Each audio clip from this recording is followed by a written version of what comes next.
Good evening, ladies and gentlemen. We are going to be joined by the head coach of the U.S. men's national team, Gregg Berhalter, followed by the captain and man of the match, Christian Pulisic. Just a couple notes as we get started. The U.S. extends its unbeaten run to 9 matches, going 8-0-1.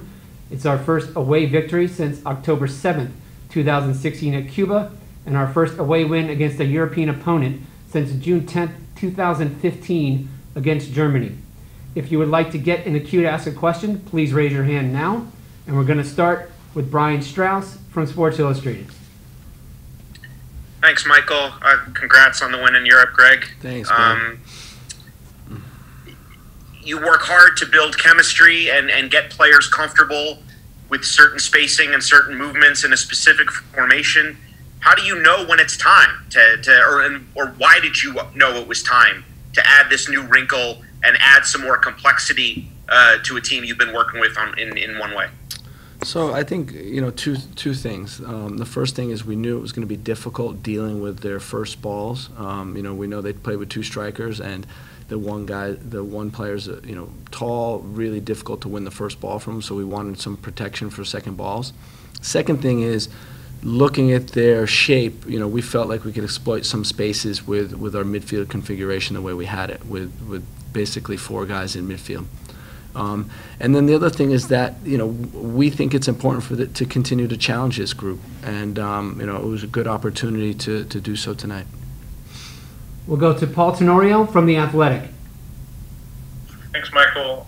Greg, just following up on that question about specifically the formation, did you like what you saw specifically with the amount of space and freedom Christian had underneath and kind of the way Christian, Gio, and Eunice worked in the central spaces? Yeah, I think so. Paul, we trained about 8 minutes again, and we analyzed today. We showed the video today of it, and when you see the game, you can see that there were good parts, but we still have a lot of work to go in the spacing, right, to really hurt the opponent. We got into really good positions, but weren't able to hurt the opponent enough, I thought. But overall, I'm proud of the guys, the way they took in that information. I'm also happy the way they executed on it. And when you think about, another reason to answer Brian's question is that, Christian, their team plays the similar way, right? Sergino at Barcelona plays a similar way. Anthony Robinson at Fulham played with as a wingback. A lot of our Gio played this similar position for Dortmund. So we thought that they would be reasonably comfortable playing that way. Next, we'll go to Ron Blum from the Associated Press. Hi, Greg. Looking at the 2 games as a whole, what were some of the things that impressed you over the 2 games, and what were some of the things that you think need work, given how little time you had to practice? So I was really impressed with our defensive pressure. I think it was excellent in both games. I mean, just relentless trying to press the ball, getting after the ball. Even if we're late sometimes, it's the attitude that I really liked. When you see opponents have really low passing percentage, you can tell you're having an effect on them. So I was really pleased with that. I think we made a big improvement on defensive set pieces today from last game. It was a great challenge for us that, every ball they put back in play, every dead ball they put back in play as a set piece. So we had to really be focused in that area. I like that. And then overall the attitude of the guys and the mindset. The team really wanted to win this game. You can tell they played with intensity, and it's important to have that mindset in every game that you play, that you go into. Next will be Ryan Talmadge from Goal.com. Hey, Greg. Obviously, Christian gets the goal today. He gets the man of the match, and it seemed like this was a game where he looked extremely confident on the ball when it comes to taking people on, making that killer pass, whatever it was. It looked like this was a confident Christian Pulisic. What did you think of his performance? What was the things you saw in his game today, and how does he kind of go about building this now that he has this under his belt? Christian got coach's man of the match, and Michael said that he got what's the U.S. Soccer Insider. Right, the U.S. Soccer Insider man of the match. So glad to see we're aligned on that. But what I'd say about Christian is, forget about all the great stuff he does on the ball. He just competed today. And when he's in that type of mode, he's just an unbelievable player. And that's what I was most happy with today. It was relentless pressing.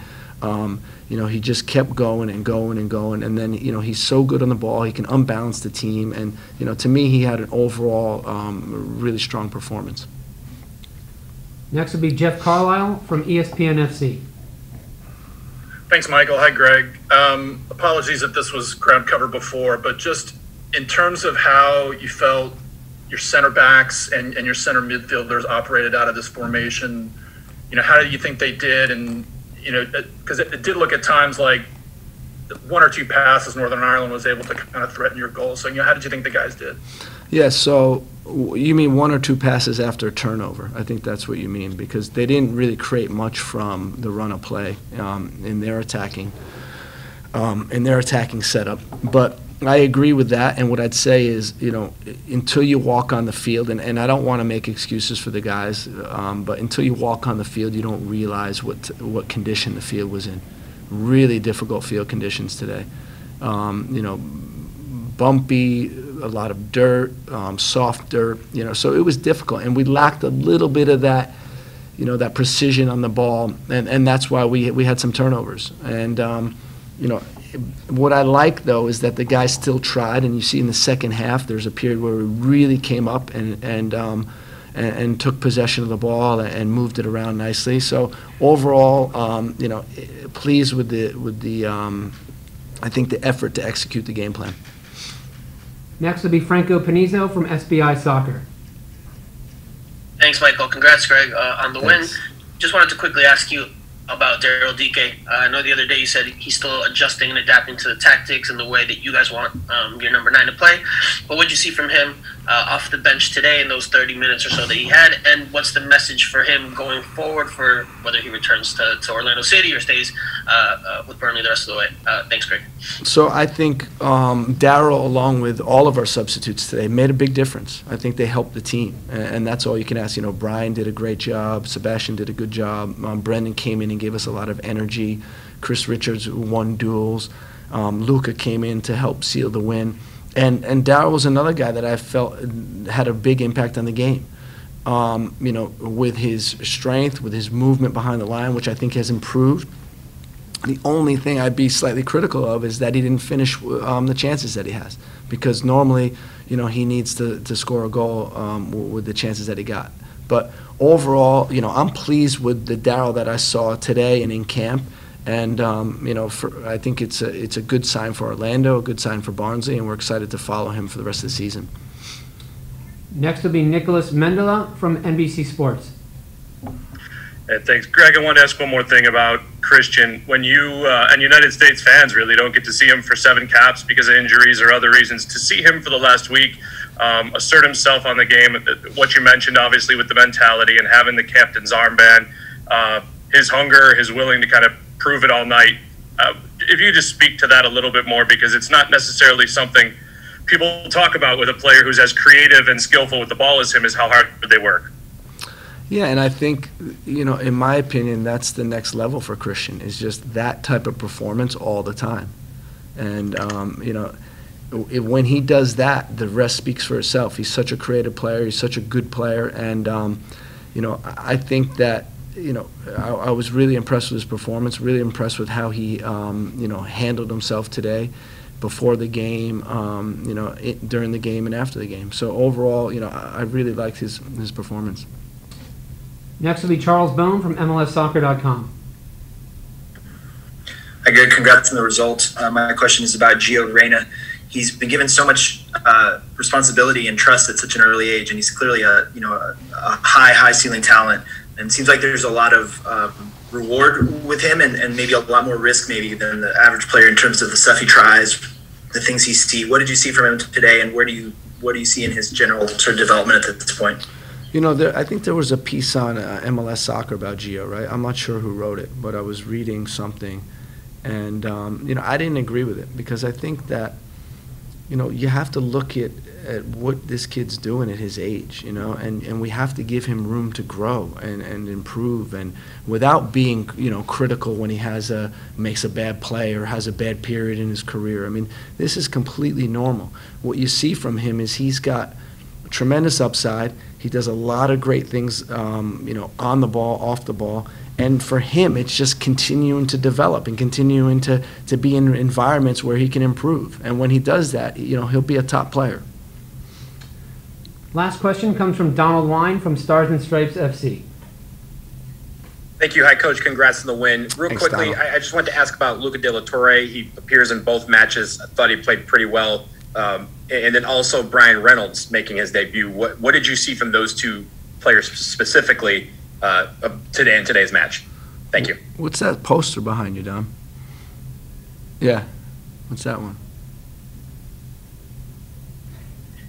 This one is a Duke poster. That one. This one Yeah. is from Spain, from a bullfighting match Oh, yeah. back 20 years ago. So. Looking at that, that looks intense. You know, Luca was good again today, and you know, for me it was, you know, we haven't seen Luca since 2019, and to see him come into this camp, we were really impressed with him. The whole coaching staff was how he performed.